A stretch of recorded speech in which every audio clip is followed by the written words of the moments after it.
Yesu bato basala ba formule de nyonso bona basili sa malada sida ba bokite yes yo de motozo sili sa yo amen Yesu basala nyonso basala formule ba luka kotia lisu soki muta tokoke lisu me yo eloko te ba ezo simba te me yo zo pe ozana formule na ya papa moko awa lisu akotoboka amen kono nzambe to bondelo pesi lisu asike bibi Yesu nasala bibi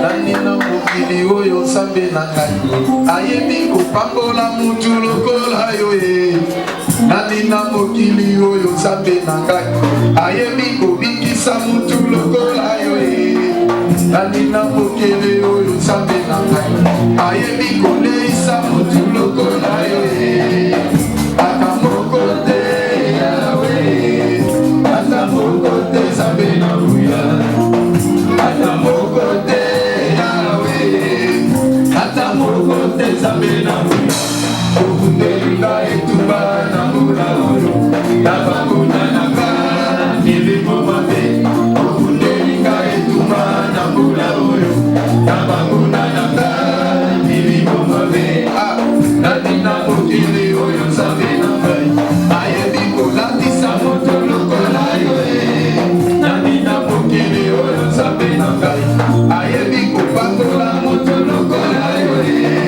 Nadina mokili oyo nzambe na ngai ayebi kotombola moto lokola yo Ata moko te yawe Ata moko te nzambe na nguya Ata moko te yawe Ata moko te nzambe na nguya Okundelinga etumba na mbula oyo Nabanguna nanga milimbo mabe Okundelinga etumba na mbula oyo Nabanguna nanga milimbo mabe Nzambe waniwe yo yo yo Nasalila tato ebo Chilobo nzambe ni mutu nzambe wani Chimaki Nasalila tato ebo Chilobo nzambe ni mutu nzambe wani Chimaki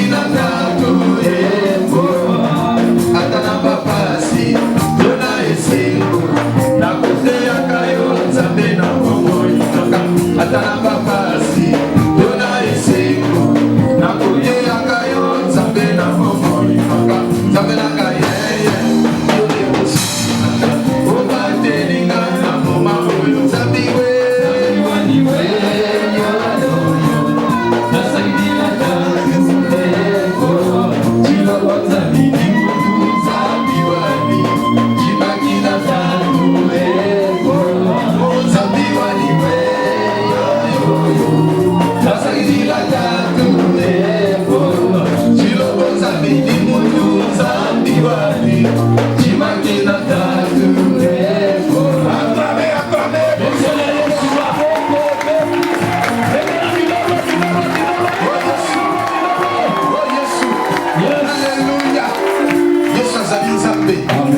Il est réellement ressuscité. Il était mort. Il était crucifié. On l'avait injurié. On l'avait craché sur son visage. On l'avait tabassé. On lui avait donné des coups de pointe. Son visage était défiguré.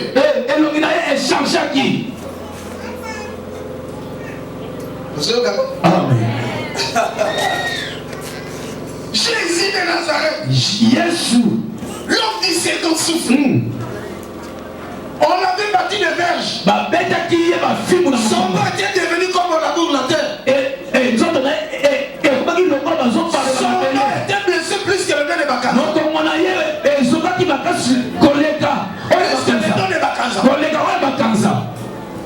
Il était mort. On l'avait enterré.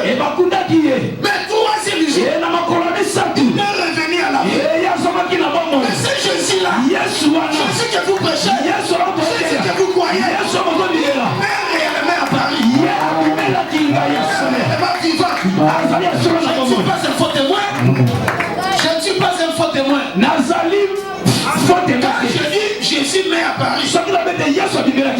c'est lui qui m'a donné cet enseignement. Je vous dis franchement, vous serez les hommes et les femmes les plus heureux du monde. Si tu es d'accord, dis Amen. Amen, Tata Moulolo. Et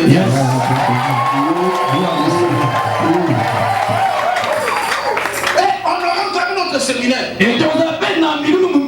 Sur qui est Jésus? Qui est Jésus-Christ?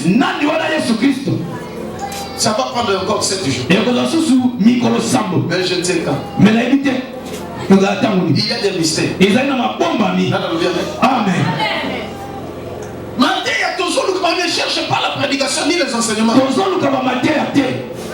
Parce que Christ nous inspire chaque jour. C'est lui mon professeur. Moi je suis son élève. C'est lui mon père. Moi je suis son fils. C'est lui mon maître. Moi je suis rien qu'un simple élève. Ce qu'il me dit, ce qu'il me souffle l'oreille, et moi je dis tout haut. Mais aujourd'hui, vous aurez des bonnes choses qui viennent de lui-même. Alléluia. Amen. Ce qui est en pratique aux alliés moto, Oyaleki, Oyaleki Baninga Naye. Yes. Yoko Zala Lokola Aigle. Amen. Ceux qui ont un aigle, c'est qu'ils ont une première position aigle. Amen. Aigle voit de loin. Il est au-dessus de tous les oiseaux. Amen. Vous êtes d'accord? Amen. Amen. Dans ces pays qu'on s'allait là, dans les sengo, dans les petits,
Aujourd'hui, Dieu va te donner les enfants. Aujourd'hui, Dieu va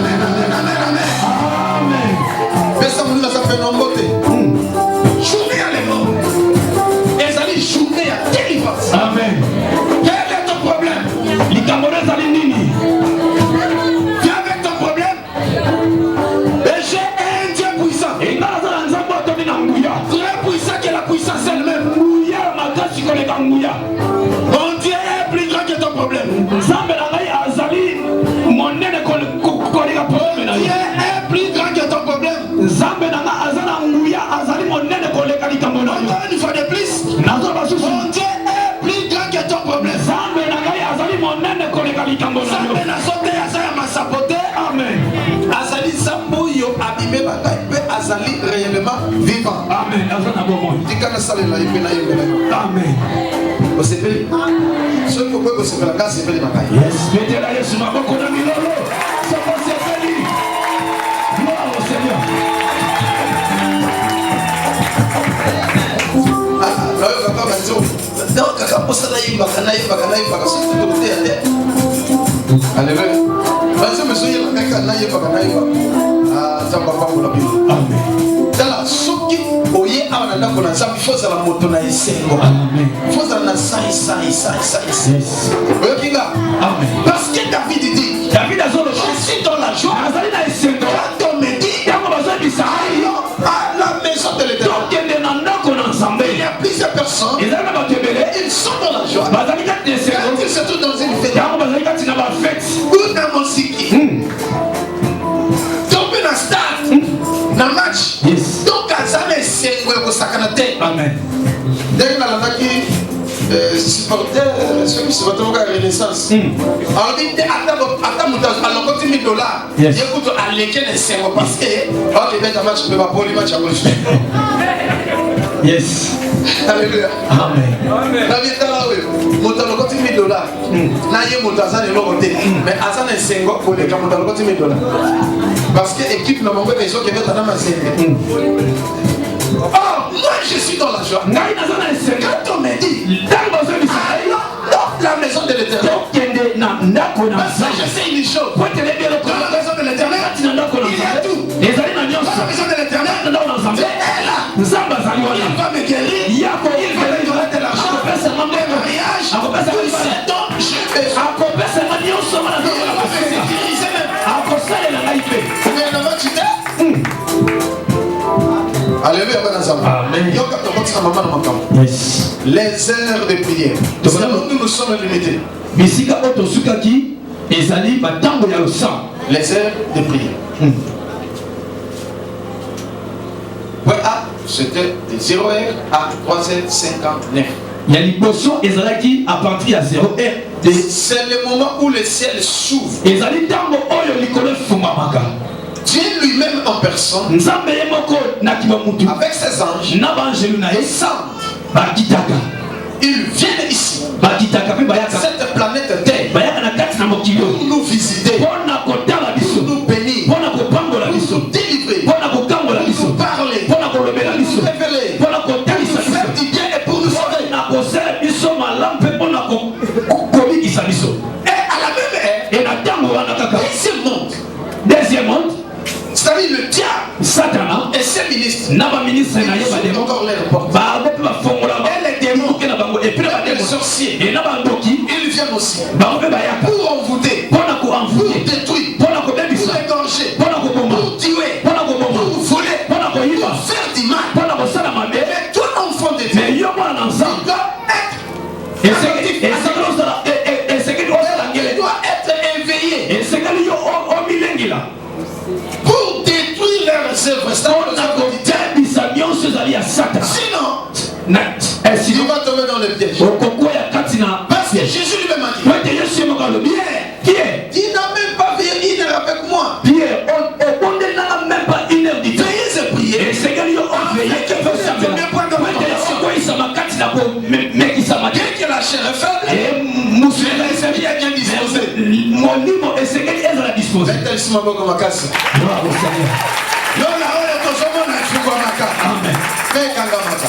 Mabelo tozomona efungwamaka mpe ekangamaka. Amen. Mai mpe ndenge moko. Yes. Alléluia. Amen. Alors il faut ça le pouvoir pour nous fungola. Yes. Moïse afungolaki. Nana yokinga. Amen. Mpe akangaki. Amen. Yo mpe oza moto lokola Moïse. Okufungula mpe ekofungwala. Okokanga mpe ekokangama. Mais il faut tokotie yo. Yes. Yo kanisi bato oyo bakendeke na deuxième monde. Akendeka mo ngulungulu ayebi te akomibwaka mai. Moya kota eza te. Alléluia. Parce qu'il n'a pas ce pouvoir. Azali na nguya wana te. Il n'a pas été initié. Mais s'il est initié, il va s'avancer, il approche devant de l'eau, et il dit peut-être ce qu'on lui a dit. Il fait des gestes incantatoires, et puis l'eau s'ouvre et l'autre. La même chose avec toi. Il va faire des miracles. Et Dieu va se manifester. Il faut que tu sois initié. Dès que je sois initié, Amen. Amen. Alléluia. Amen. D'accord. Ils ont un mystère avant l'enseignement. Est-ce que vous dites que ah, il y a une tu vois comme place à nous. Amen. Maman Véro, est-ce que vous dites que nous avons un pouvoir ou quoi qu'il est notre malade péché ou quoi qu'il est notre malade péché? Vous allez nous remercier. Est-ce que vous dites que nous avons un pouvoir? Il y a pour le goli peut malade dans notre pourquoi qu'il y a dans notre Amen. Oui, bien noté. Amen. Amen. Alléluia. Amen. Des gens comme le prophète Élisée. Naman avait la lèpre. Et il est venu. Il a prié pour Naman. Il n'est pas parti. Mais son serviteur qui est assis. Amen. Amen. Yes. Je ne sais pas si vous comprenez. Géasi a utilisé la riche. C'est ce que le prophète Élisée a dit. La lèpre qui était sur Naman. La lèpre qui était sur Naman. Soit maintenant sur toi et sur place. Et l'ongwa et pas dans Naman et pas dans Naman. Et suis. Amen. Alléluia. Amen. Tu vas pouvoir envoyer ça bien. C'est qu'il faut te initier. Ah, si vous allez se répéter, attends mon beau. Alléluia. D'abord, il y a toujours ma question. Si tu es initié, si tu composes ton Seigneur, il sera danger des morts. Il sera la malédiction et la bénédiction pour le peuple. La malédiction tu deviendras une personne phénoménale. Mais ça va monter le mot. Ce qui te reconcilie, ça va. Yes. Je ne sais pas si tu comprends. Parce que oui, on sait les gens. Amen. Il y a aussi des prières. Mais ceux qui Moutoumousou, qui donnent la salle à l'audition, mais ça n'a pas. Amen. Parce qu'il y en a pas. Dès le commencement. Amen. Mais il y a aussi une dame, yes. Nana Betty. Yes. Est-ce que ça y est? Il y a un hobby, il y a un hobby, c'est ça, il y a un autre côté.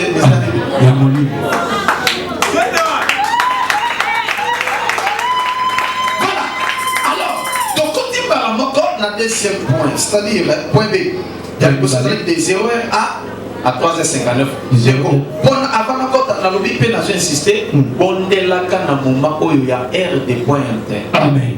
Oyokinga. Amen. Oyokinga. Amen. Parce que le monde de Satan est le kaka. Nous autres, nous avons est vrai. Et pour ma et salama B. Monde de paix en Zambie, le monde de la lumière. Et le kaka, nous autres, nous avons ça la bien. Les amis Tumba. Amen. Oyoki. Amen. Molimo e koloba. Tika kotonga.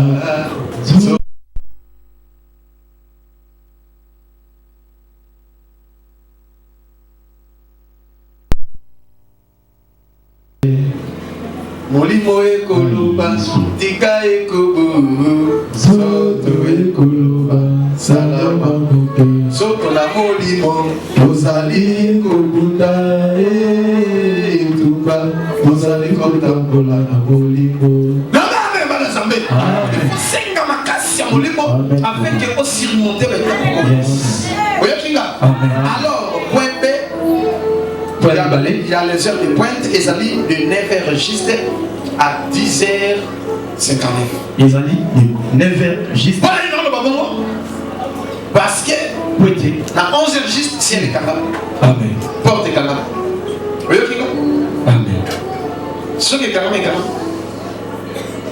Écoutez, kangamé, na côté là, écoutez. Kangamé, na côté là. Ah, ouais, écoutez, kangamé. C'est balalié, ok, et kangamé. Vous en arrêtez. Avancez, alléluia. de 9h jusqu'à 9h, ezali l'heure de pointe. L'heure de pointe, c'est significatif, ezali heure où le Saint-Esprit a se manifester dans notre bas. Dans Acte chapitre 2, verset 13 à 15, donc autant la terre pour gagner temps. Amen. Il y a d'autres temps dans Acte chapitre 2, pendant verset 1, dit au Kiti, c'est la 15. Donc on comprend de l'une des armes. Alléluia. Amen. Parce que l'apôtre est dans la chambre haute. Bazo c'est la Saint-Esprit. Yes. Amen. Yes. 10 jours, 20 jours, Yes. 25 jours, Yes. 30 jours, Yes. 35, Yes. 38, 39, 40 jours. Yes. Et coquille. Amen. Mais dans 40e jour, Yes. 0 heures, 2 heures, 3 heures, 4 heures, 5 heures, 6 heures, 7 heures, 8 heures, donc à 9 heures, Yes. c'est le fond du Saint-Esprit. Amen. Manifestation dans Nicolo, à Jérusalem, qui sont Amen. un événement extraordinaire. Et c'est là qu'il est vraiment extra. De 9h À à 10h59. Si la 10 Je peux dire à 11h juste. na 11h juste. C'est le canal. Il collecte un man. Le monde était bouleversé. Les gens étaient ivres. Ma balangwa qui. Non divers. Masala Mais du Saint-Esprit. mais mon lit mon sang. Alors, c'est ça aime de pointe. Amen. Amen. Amen. Quand tu vas y épeler, événement où on a les salamatés, c'était 9h jusqu'à 10h59. Les ala qui na 9h 10h Amen. C'est le canal. Après, ekoya kofungwama quand otangi Acte chapitre 3 verset 1. Acte 3. Verset 1. Voilà point C. On va avancer vite. L'hôtel Mikolo. L'hôtel pour ne pas là-bas.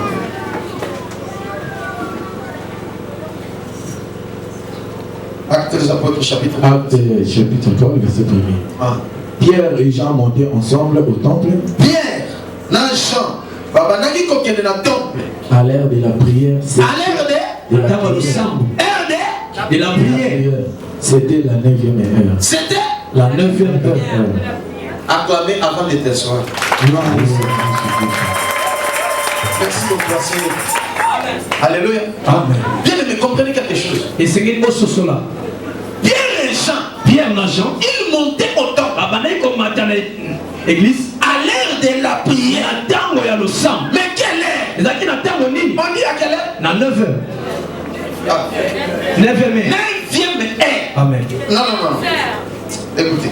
Pierre et Jean montaient ensemble au temple à l'heure de la prière. C'était la 9e heure. Non. Amen. 9e heure, c'est quelle heure? 15h. Est-ce que vous comprenez ce que Amen. Est-ce que vous comprenez ce que Amen. Donc, 9e heure, heure de la prière. Le miracle est salami. Yes. Ah, peut-être qu'il faut que je me Bien. comprendre la heure de point. Acte chapitre 10, Acte verset 1 à 8. Verset 1 à 8. Acte chapitre 10, verset 1er à 8. Il y avait à Césarée un homme nommé Corneille, centenier de la cohorte dite italienne. Cet homme était pieux et craignait Dieu.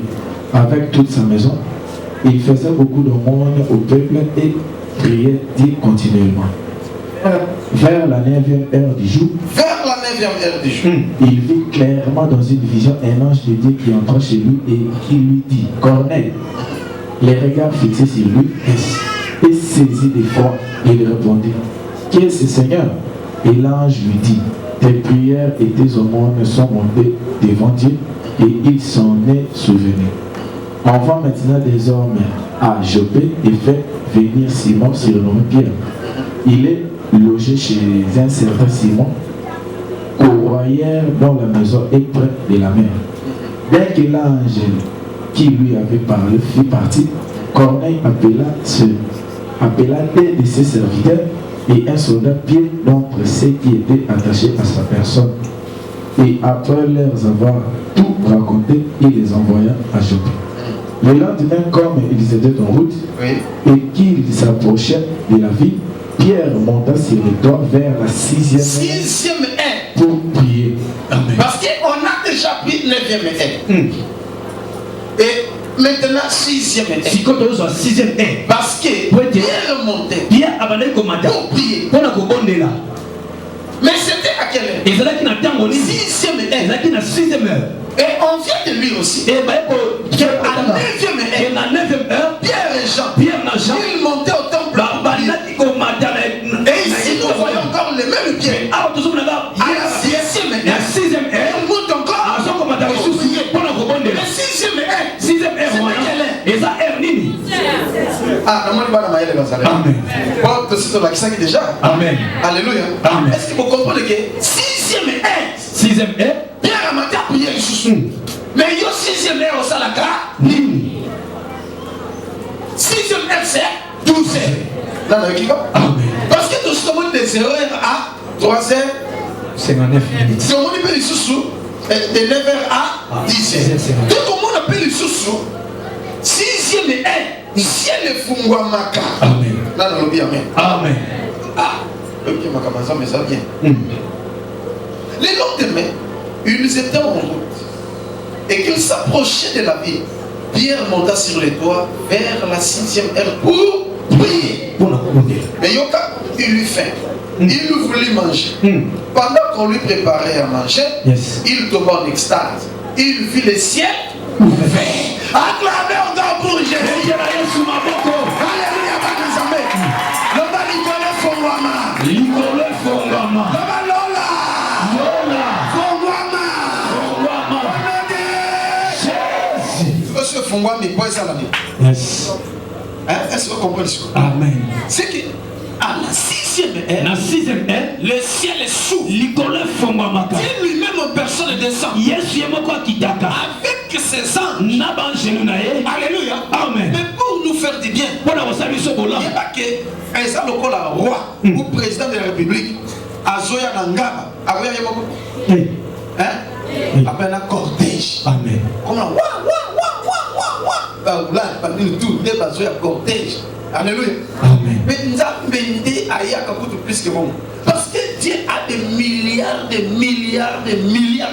Zambe azali na ange. Donc il y a ébélé, Chaque ange a son rôle. Et ange moko azali na rôle. Quand Dieu descend, et Zambe là il vient avec toute son armée. Ayaka na armement de Dieu. Et quand il vient, c'est pour bénir. C'est pour délivrer. C'est pour répondre. C'est pour sauver. Parce que ce qui est à côté de Osana Poulouye, vous ratez plus par la mort. Bah, démon va récupérer. Yes.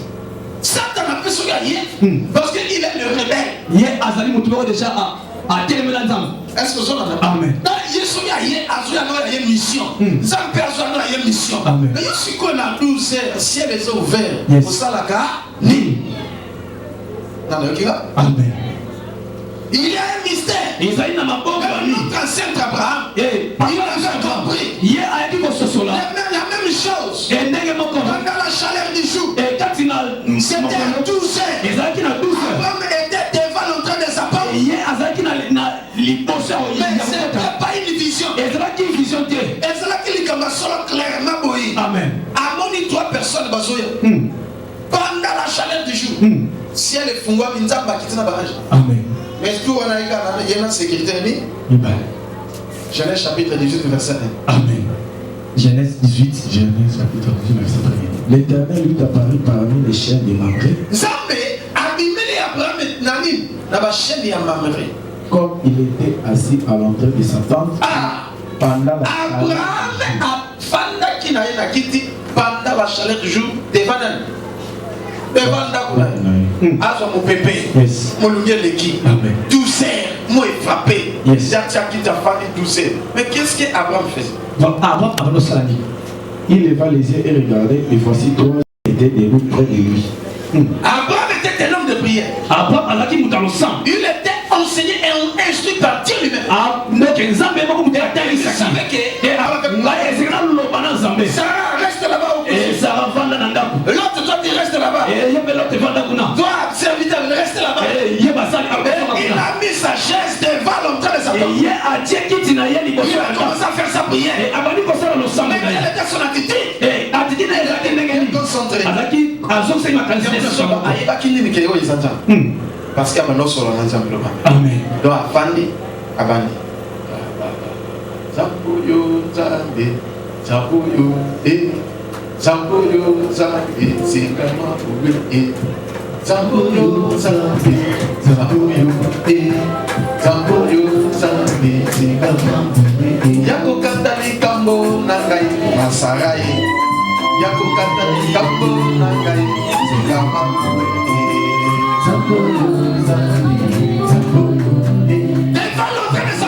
na liboso na la chaleur du jour on a Abraham commence à méditer Abraham a commencé à chanter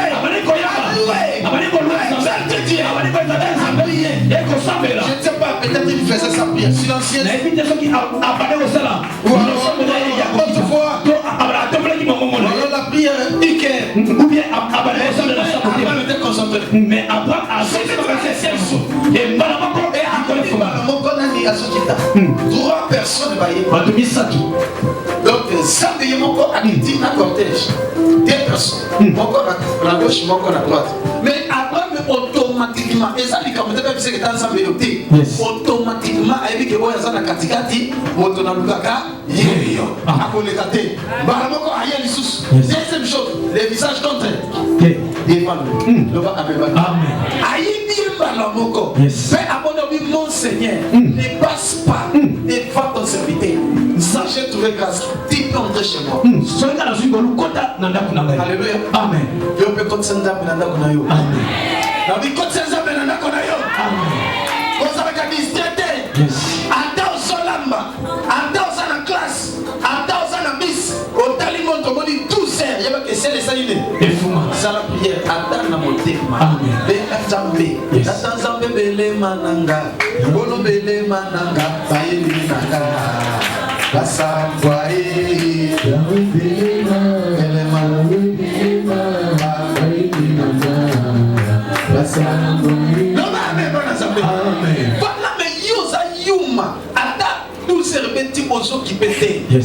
les chrétiens sont les plus négligents du monde. Josué ne soit pas négligent. Josué et dis à tes frères et sœurs dans les morts de ne pas être négligent. Il faut qu'on a zopé Sabino.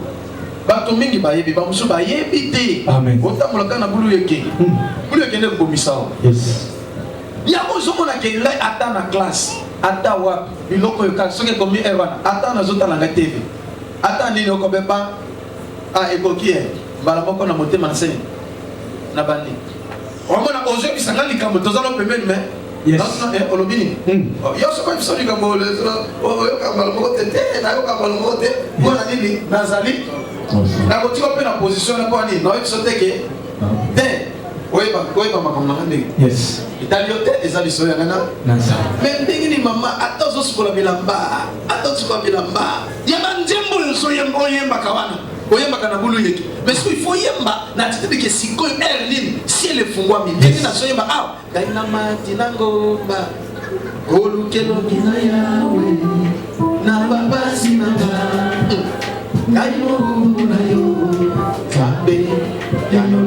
donc on sali koyeba tilike lelo ndena minito c'est le fungwa papa kita yakao amen loba amen ah bige kita okata likana gae yesue baile na biso bayo kansoni papa jambe kita tambola tambokozi na yo yesue baile na biso bayo kansoni papa jambe wana jambo na ye haleluya amen tamo tozo prier ngana ici c'est toyebi na ko même mutumba moko kaka yanga zo sura pa ya bandi kita tambola na mokozi na yo yesu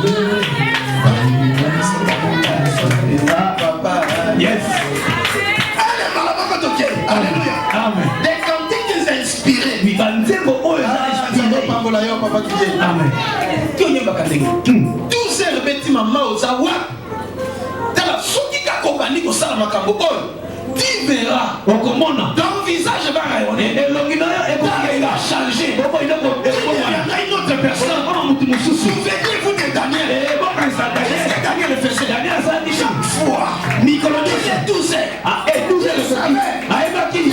s'ouvre maintenant. Je ne dois pas garder silence. Il s'est mis à genoux. Il commence à louer son nom. Toi, si tu dois le faire, tu es une personne condamnée. Les épreuves viendront. Les épreuves viendront. Papa c'est Koya. Même les difficultés, les blocages viendront. Mais si tu es un homme qui a l'œil de l'aigle et qui est sensible à l'esprit, aux choses spirituelles, tu auras toujours la victoire. Dieu sera toujours à tes côtés. Il va commencer à te parler. Il va te donner même les directives. Tu seras toujours victorieux. Comme Josué, comme Moïse, comme Élie, comme Didier, comme toi aussi.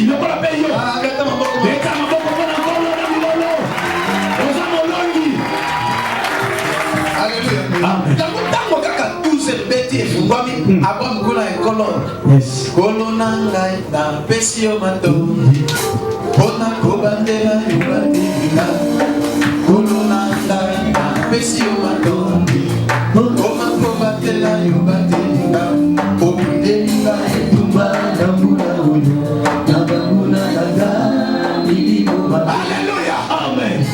Tango kaka 12 heures na ba cérémonie nzamba kitia papa kolekata yaka amen. Chocolat makolo. Maman Sarah vite. Yes. Lamba. Bongi sa plat. Vite. Crème. Zoka crème bataka la. Yes. Ah, ndena dinga yao. Maman Sarah biko. Beta yao na nega jeté. Maman yakola ko sala kata yao eza bien. Yes. Maman Sarah asala ka yao na époque wana. Demi ko sala yote. Vous allez apprendre. Okoye kola. Apesi zambe yao. Yes. Apesi zambe ken. Ma nzaba petit trélien. Amélia encore pendant la chaleur. Yes. Mulunga makasi. Kuna nzuke zo chauffer maman. Koza la manœuvre na kolamba te. Yes. Oui papa soka kiza na sini nalia. Pesa e bala moko. Amen. Yes. Davina papa nalia. Reta. Yes. Saka. Amen papa. C'est ce que vous avez noté. Alléluia. Amen. Mais maman je dis que oh il y a pas si bon le coup de nez. Mais le rappel là. Il faut me chauffer. Alléluia. Amen. La fille. Maman Sarah est très rapide. Là, quand on est le logo, il y a Maman Sarah. Yes. Maman Loboko. Amen. Après, c'est déjà le bout. Nzamba liyango. Nasima di pas voler yakte. Comme Abraham, na kobo bayote. Nege saleo. Na. Ok, c'est bon. Otuna. Merci pasteur. Tellement. Ah,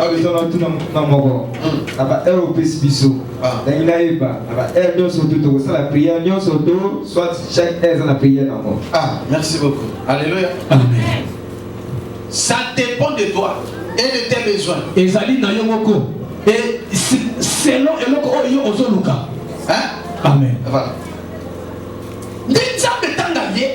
Après avoir mangé, l'air bon. Ceux qui tournent, bah, de mon avis, ceux qui kaka, bah, ceux qui logo ya golia, et si c'est pas bien gagné. D'abord, on a gagné un gars. Maintenant, qui ne pas battre Abraham, l'année prochaine, la même date, la même heure, moi, c'est moi qui choisir. Alléluia. Amen. Ndé, abandi ko somane, bon à akende naï. Ndé Abraham abandi, papa. Olobini le papa nangai. Na minute yo. Olobini papa abi Abraham na kubongo lisute ikamuna ina sana na zokende solo na gomore salini ekoya physique mais moi na bombe zate ndeli solé bandi intercesseur Abraham bona Lot mais c'était à quelle heure ils avaient na tamoni 12 heures. Alléluia. Amen. 12 heures. C'est le qui hein c'était à quelle heure hein ah, les heures peut-être. Genèse chapitre 19 verset 1. Genèse 19 le verset 1. Quand il dit comme ça, cause la réponse. Sur le but 12 heures, le but 13 heures, c'est qu'il y a posé échec. D'accord. Quand on a fait la case, il y a eu beaucoup. Et bien là, allié. D'accord. Genèse chapitre 19 verset 1. Ah. Les deux âges arrivèrent à Sodome sur les soirs. Ah. Oui. Amen. L'autre passe à l'île. Et Lot était assis à la porte de Sodome. Ah. Au moment de la présentation de nos fin de l'histoire. Amen. Natango et Singalaki vers les soirs. Et ça dit pourquoi? Les soirs commencent quand? Pourquoi Madagatango dit? Yes. Amen. 15 heures. Amen.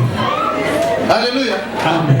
L'autre sœur Abraham. Et il y a battu ça qui est na papa d'Abraham. Qui est na telle et Natango. C'est le fungwama. Alléluia. Zambaya. Yako c'est la canne de Chicago. Yes. Quand on a voulu qu'il y a pas tout. Donc Abraham a dit que c'est la Zambie quoi.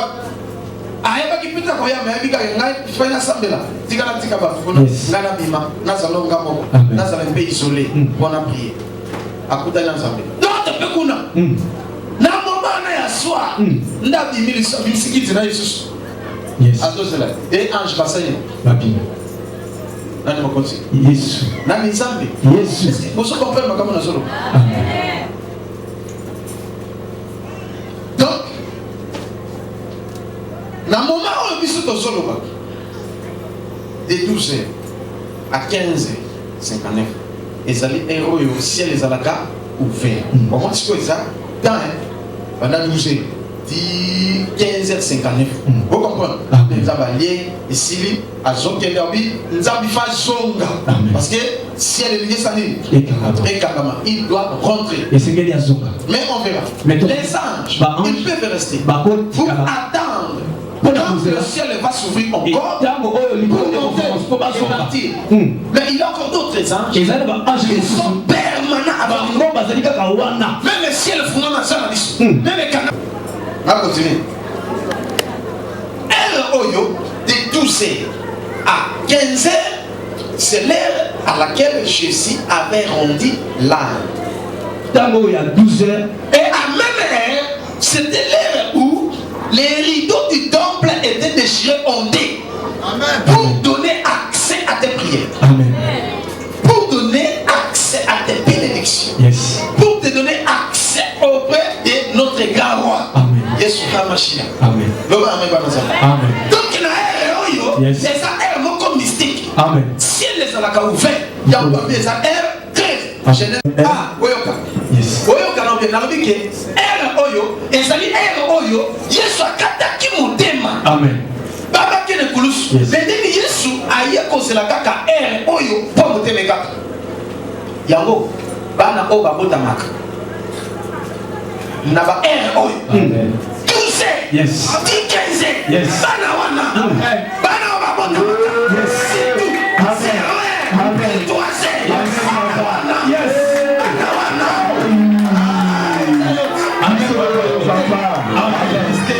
Amen. Il y a un mystère. Amen. Il y a la Jésus. Pendant Jésus abotama, abotami na 0 heure juste. Dans le ciel de Fouama, Jésus est né. Amen. Et pour mourir, avec un coup fana. Aïe.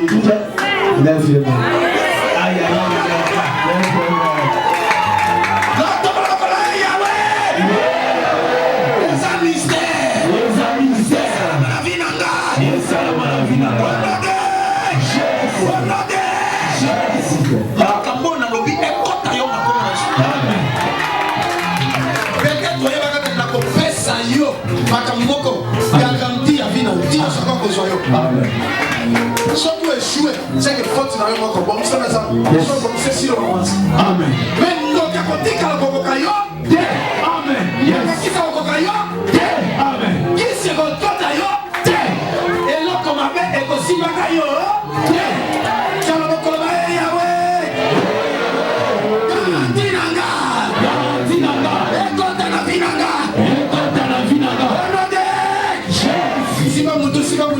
Yes. Vous recevez Makaboy. Vous recevez Makaboy. Faveur ya Nzambe. Faveur ya Nzambe. Faveur ya bato. La faveur ya bato. Yes. Yes.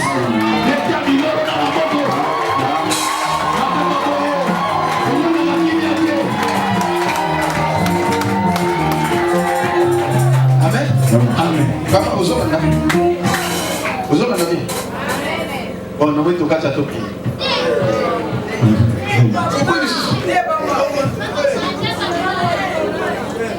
Alléluia.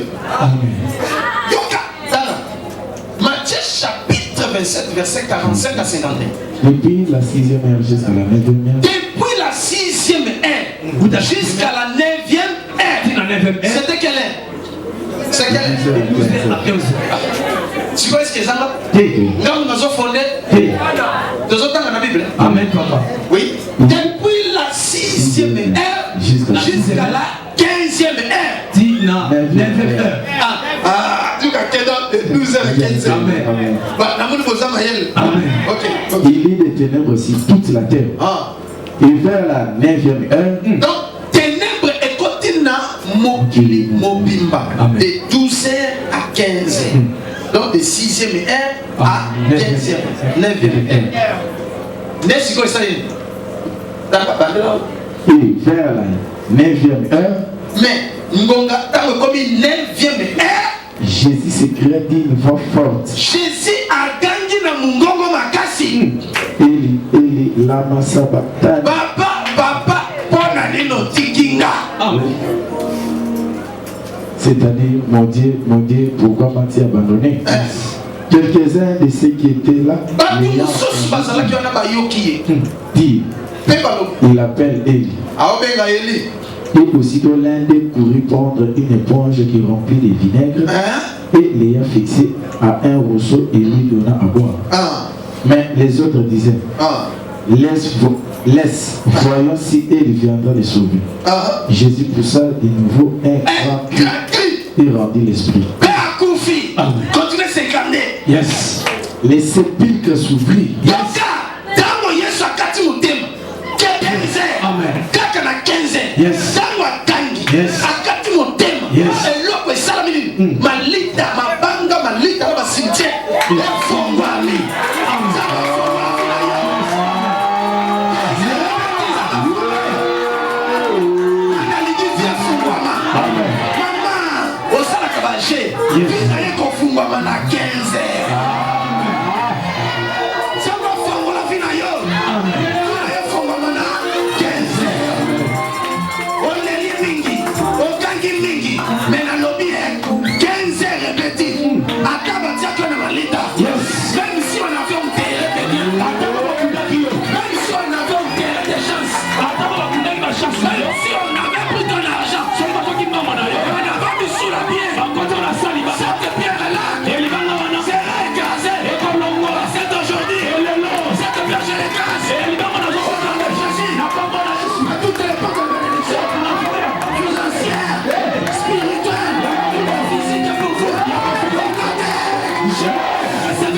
combat. Yes. Oui, c'est bon. Et ça m'a Et Kozala, indirect. Amen.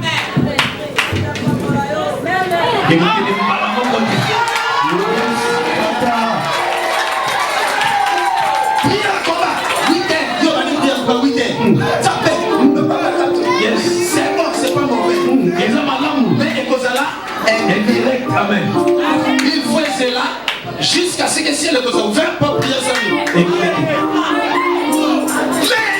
surtout ça, mon temps colis. Yes. Yo, on sait le problème des autres. Quand il est 15 heures, je me mets debout. Je réclame. Je récupère. Ce qui m'appartient. Il n'y a pas de négociation. Amen. On ne négocie jamais dans les droits. Amen. On négocie dans les droits. Je t'en récupère. Amen. Yes.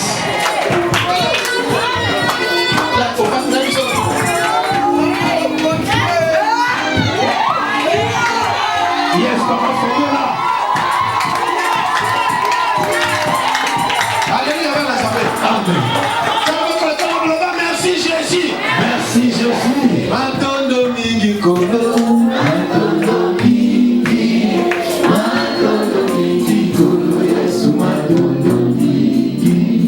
Asante sana Bwana. Asante sana. Asante sana Bwana Yesu. Asante sana. Amen, amen. Amen. Comment version nous allons? Yes. Les sépulcres s'ouvrent et plusieurs corps des saints qui étaient morts ressuscitèrent. Amen. Malita et plusieurs corps. Banzoto ebele Des saints. Yabasaki Qui étaient morts. Ezaka beaucoup Ressuscités. Esepi Toi tu es saint. et yo za Si santi on a monté des chances. et so kundaki ba chance na yo et la première fois to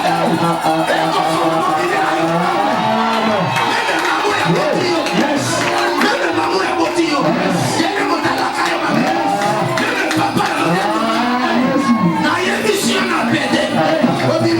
amen papa C'est pourquoi il faut se sanctifier.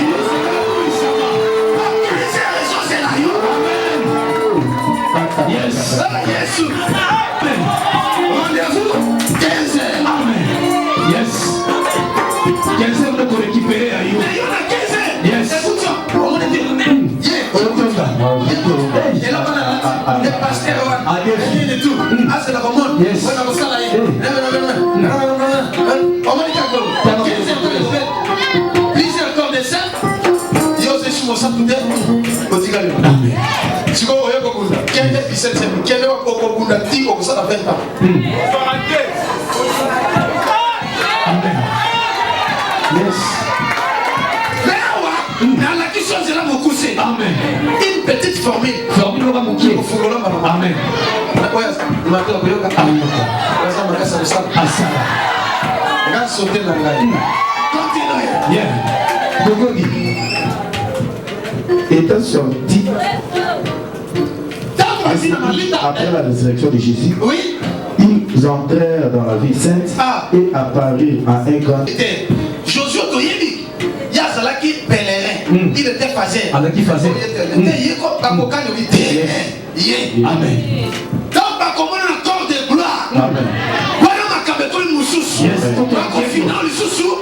amen Parce qu'il est déjà ressuscité. Vous savez, quand il était vivant, avant sa mort, on l'a touché. On faisait tout. Quand il est ressuscité, cette femme est venue pour le toucher. C'est-à-dire, amen papa même quand il a dit à Thomas, Thomas, toi tu as buté. Approche, mets tes mains sur mes mains. Pose ta main. Mets à mes côtés. Thomas n'a pas pu même s'approcher. Il s'est prosterné. Sans qu'il a un corps de gloire. Passez par ici.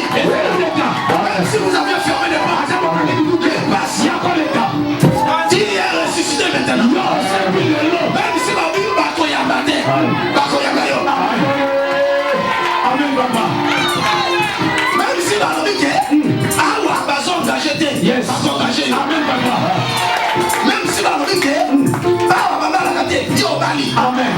Parce que on comprend le mystère, il y a résurrection.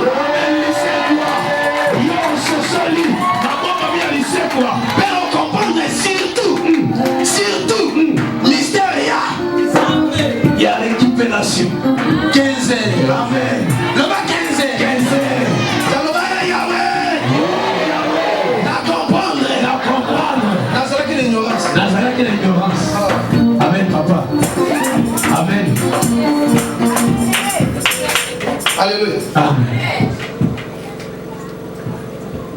Mystère à 15 heures. Ma bombe a mis à 15 heures.